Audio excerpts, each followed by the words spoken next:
Hi, it's Jeff, host of the podcast. Imagine a world where planning your books is as fun as writing them, where plotters plot in heroic harmony and pantsers organize without overwhelm. Here's the thing, that world exists. Plotters and pantsers alike love the visual outlining and story Bible software Plotter, now available both online and as a web app. Named the #1 outlining app for productivity by Kindlepreneur, Plotter turns outlining and organizing your books into the creative process it's supposed to. Visit plotter.com/RW today. That's PLOTTR.com/RW today and experience the difference yourself. Welcome back to the Reading and Writing Podcast. My guest today is best-selling writer Jayne Krentz. Krentz's many books have sold more than 32 million copies, and she's been on the New York Times bestseller list more than 30 times. Krentz's latest novel is Sleep No More, which is the first novel of the Lost Night Files. Booklist wrote about the novel. With her usual impeccable sense of aplomb, Krentz deftly begins her new Lost Night trilogy with a flawlessly paced plot that is both timely and timeless. Jayne, welcome to the podcast. Thank you. Thanks for inviting me. Absolutely. Well, if someone listening hasn't yet heard about your brand new book, Sleep No More, how would you describe the novel? I write romantic suspense with a psychic twist. And the psychic twist I just want to emphasize is not what most people think of as paranormal. No witches or vampires are involved. This is that psychic one step beyond intuition kind of suspense. Characters all had a night of amnesia. They lost a night. They're now trying to find out what happened during that lost night because when they woke up with psychic powers. And naturally, they started a podcast called The Lost Night Files to investigate other cases like theirs and try and find out what happened to them. In essence, they're using the podcast to solve their own cold case. I'm curious, given that plot point, do you listen to many true crime or psychic podcasts yourself? No. When I listen to podcasts, it's usually, for factual information or like some of the bookstores have interesting podcasts with their authors, visiting authors, things like that. But I'm afraid I have not gotten into the true crime thing. I am a big fan of Murders in the Building, Only Murders in the Building. Mm-hmm. That's great. Well, I'm curious, do you remember the initial idea or impetus that led you to write Sleep No More? Well, I always like to plot with a psychic vibe, so that's kind of inherent in my storytelling. I just love that element. But the other thing going on with this story that is always intriguing, I think, for a lot of readers is amnesia. What did I forget? And more importantly, why did I forget it? And how do I find out what happened to me during those missing 24 hours? And I just find that a fascinating plot element. And I'm curious, given your prolific career and the number of novels that you've written, I wonder if we could talk about the idea process for you. Do you keep a list of ideas, potential ideas for future novels? And are you starting to think about the next novel as you're writing or finishing writing your current novel? How does that process work for you? Well, the short answer is I can't walk and chew gum at the same time. So no, I'm not thinking about the next book. I'm not stockpiling ideas. I would if I could. But when I am writing, I am totally immersed in that world, in that story, those characters, and I literally cannot think of anything else. I don't want to think of anything else, put it that way. So I am focused on getting to know the characters. Part of my problem as a writer, and I would change it if I could, is that I'm not very good at figuring out where I'm going to go until I get there. I'm what in the trade is often called a pantster, which means I write by the seat of my pants a lot. The problem with that, of course, is that I never know where I'm going the next day. And the secondary issue, the real issue is I don't get my best ideas up front. I get them in the process of writing. I guess for me, creativity generates creativity.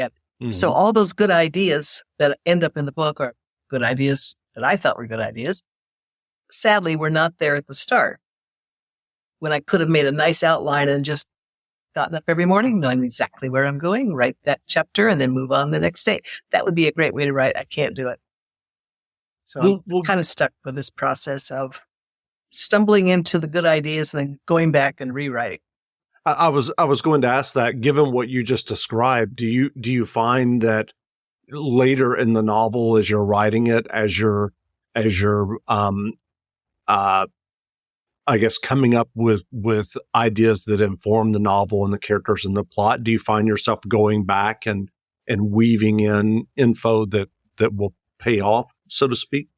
Yes, it's a matter of discovery, and every time you discover something, that changes something up front for me. But in the end, when I finally do get to the end, there's a sense of knowing that, okay, this is it, this is the book, and I can walk away from it at that. I can see it all in a clear vision in my mind. I'm happy and walk away from it at that point, and then I can start thinking about the next book. Sure. And what's that process like for you? Do you take a couple of weeks that you're thinking about the new book before you? Yeah. There's a time frame there. I need to recover from the trauma of writing the one before it. The problem is, even though I've been doing this a long time, and some things get easier in terms of knowing what to do next, problem is actual writing doesn't get easier. If anything, it's just getting harder. And I think it's because I'm trying to find a new story for myself. I write first for myself, and then I just have to hope that there's an audience that can jump into the fantasy with me, but I can't write for that audience, if you know what I mean. I can only write for myself and hope that there are other people who enjoy the same fantasy, and there will be those who don't.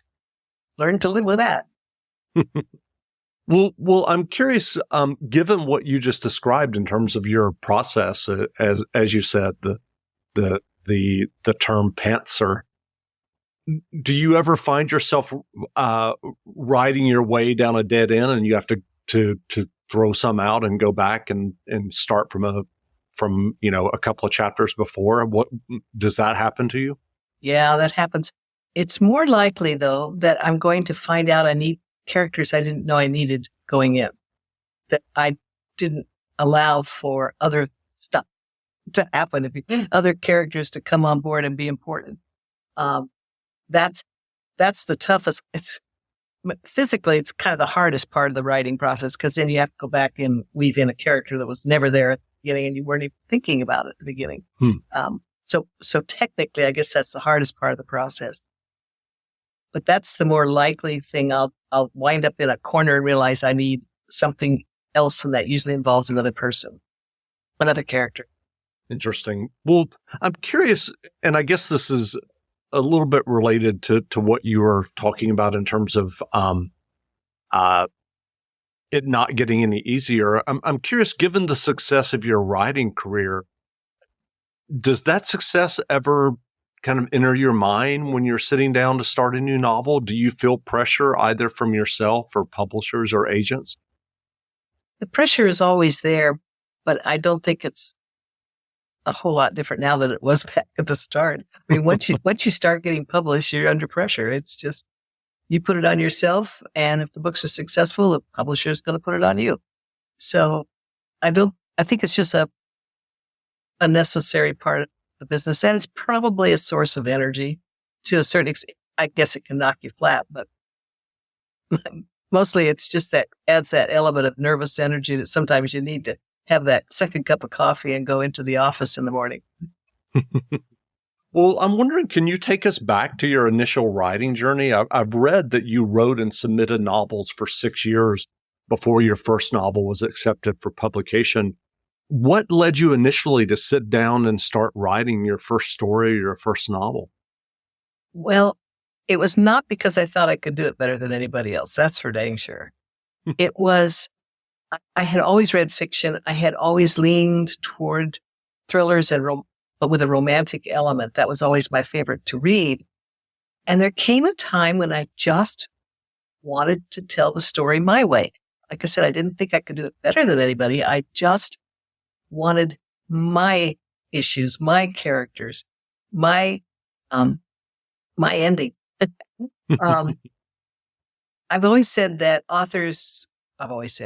in recent years, it has come to me that it behooves an author early on the sooner you get into this in your career, the better, the more useful I think it will find it to identify their core story. And the core story is not the plot. Yes, I write romantic suspense, but I don't consider that my core story. My core story consists of the emotional themes and conflicts that compel me as a writer. That's what draws me into the story. That's what I want to resolve. And so I would say that my core story involves trust and reinvention. Even if I look back at the start of my career when I had no concept of core story, I can see those elements at play, and I have spent my career exploring them. All of my characters are dealing with issues of trust. I think trust is the biggest risk humans take, and we take it every day, so we can all relate to it. And all of my characters are in the process of reinventing themselves. Something has brought their world crashing down. Now they're going to have to find a new path. Those two elements I love to work with. My power from those two elements. Yes, I can bring in other things going on and other emotional themes, but those two will be at the core of the relationship and at the core of the plot. And I think that my one little tip of advice to anybody out there listening is that it behooves you to think of that because it sets you free as a writer. You realize that those themes that you like to work with are universals, and you can take them into any genre. And when you hit a wall, and sooner or later in this business, you will hit a wall, you realize you're not trapped in that particular genre. That's interesting advice. Venture X from Capital One is the travel card for people always asking, where next? You earn 10x miles on hotels and rental cars, and 5x miles on flights booked through Capital One Travel, and 2x miles on everything else you buy with Venture X. Plus, receive premium travel benefits like access to over 1,300 airport lounges. The Venture X card from Capital One. What's in your wallet? Terms apply. See CapitalOne.com for details. Start a journey, not a fad. Kick off your fitness journey with up to $500 off Peloton Bike, Bike Plus, or Tread packages. Choose the package that will take your training to the next level with accessories like our cycling shoes, heart rate band, non-slip grip dumbbells, and more. Join now and you'll see why 92% of households that start the year with Peloton are still active a year later. All access membership separate. Offer ends January 8th, 2023. Excludes Bike, Bike Plus, and Tread Basics. See additional terms at onepeloton.com. It's Macy's one-day sale now with great deals of the day to kick off the new year. Like $59.99 cashmere, 40% off designer booties and handbags you'll love. And spruce up your bedroom with comforter sets, 55 to 65% off. Plus, get contact-free curbside pickup or pickup in store. Now at Macy's one-day sale. Details at macys.com/pickup. Savings off sale and clearance prices. Exclusions apply. And I'm curious, what do you think that's what you were learning, or what do you think you were learning during those 6 years as you were working towards publication? Okay. First of all, we need to step back in time because during those 6 years, this is not to age myself, but in those days, there was no self-publishing option. Sure. Had been, I would have jumped on it. But the only route to publishing was through the traditional publishing world. And that's just a crapshoot. I mean, it's a tough world to get into. It's most of the time it's sheer blind luck, and you just keep throwing spaghetti at the wall until some agent or some editor looked at it.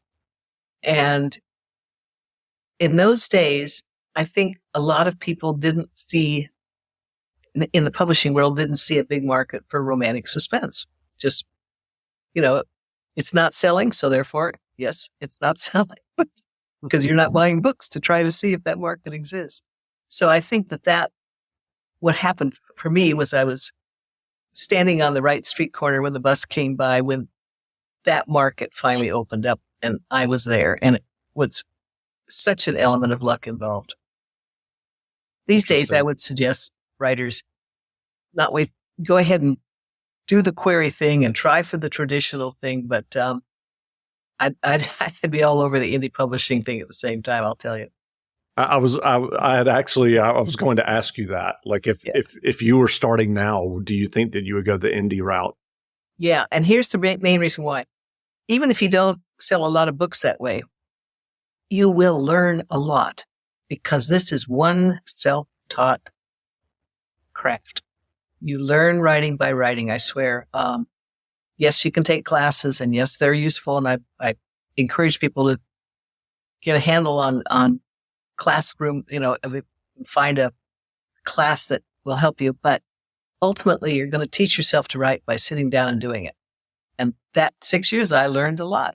I learned a lot about making the story coherent. I learned a lot about pacing, timing, just basic stuff like that. And I learned a lot about my strengths and weaknesses. One of the things I learned early on was that I'm dialogue-driven writer, not a narrative-driven writer. I hear the story in my head. I hear the characters talking and they tell me the story. Other writers see it like a film.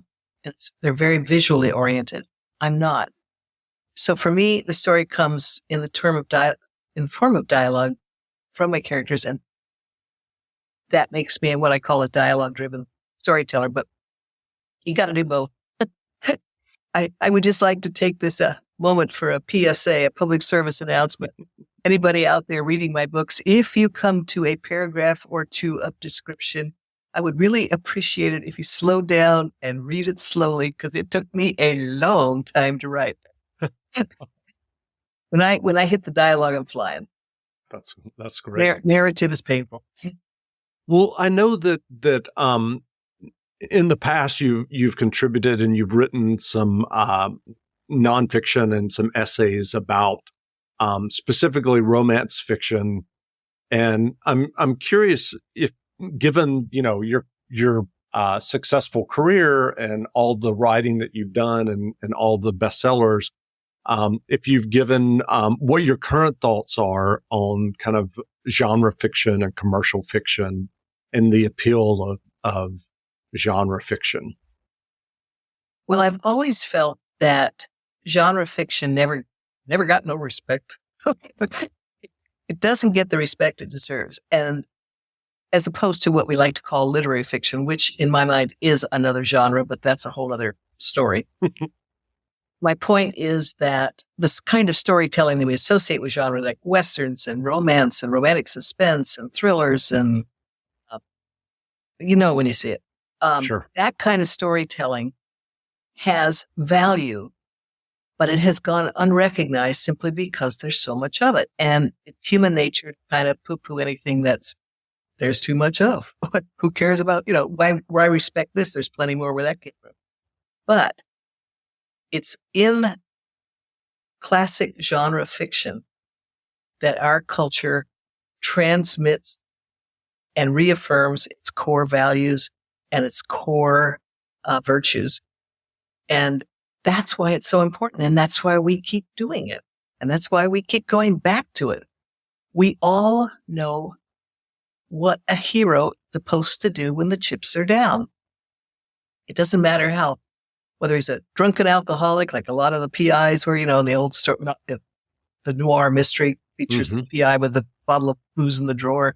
It doesn't matter how many mistakes people have made. In genre fiction, when the chips are down, we know that a hero is supposed to do the right thing, take the risk, save the innocent, uphold justice, virtue, honor. And that concept of honor is really, really inherent in successful genre fiction. We don't talk about it a lot as a society anymore, but man, it's there in books. Sure. That's a very interesting and valid point. I'm curious, what writing advice would you offer for those who are working on their own stories or novels? Aside from know your core story, which I Exactly. think is, choose your lane. Do not waste a lot of time trying to write in a lot of different genres. You probably know the genre that you prefer already because it's probably what you read. And start there. What am I reading? What do I want to write? And it's probably going to fit within the genres that you love. But you want to be careful about trying to do the bold thing and what genre bending or whatever you want to call it. Incorporating too many elements from another genre into the one you've chosen, because readers choose a genre for a reason. And they don't all respond to blending those genres. They don't want to see it blended. If they want to read a thriller, they want a thriller. They don't necessarily want science fiction elements or horror elements or romance elements thrown in. The cozy mystery is a classic genre.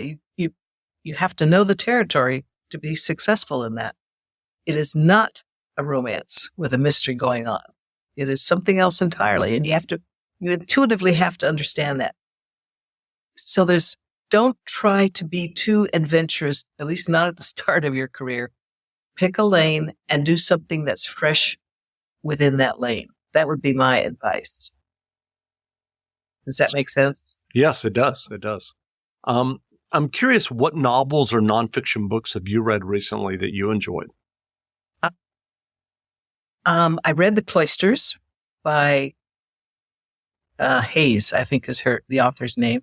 The Cloisters was an interesting novel because it's kind of a gothic, what they call dark academy, dark gothic style. But it was really interesting because it's a behind the scenes look at what really goes on in the giant storage rooms and basements of a big museum.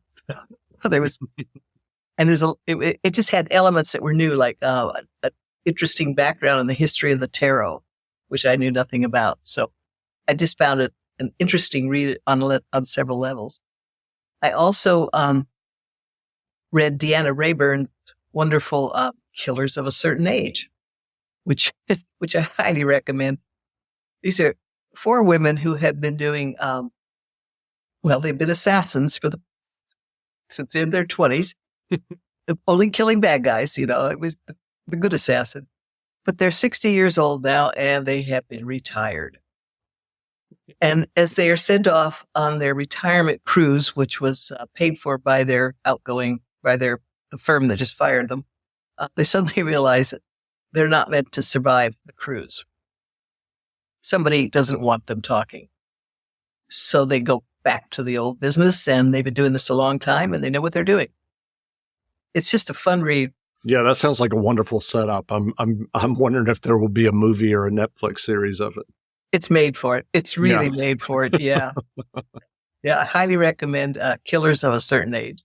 That sounds fun. Well, great. It's been great talking to you. And again, we've been speaking with best-selling writer Jayne Krentz. Her latest novel is Sleep No More. The book is on sale now, so go buy a copy. And Jayne, thanks for doing this interview. Oh, my pleasure. Thanks so much. Absolutely.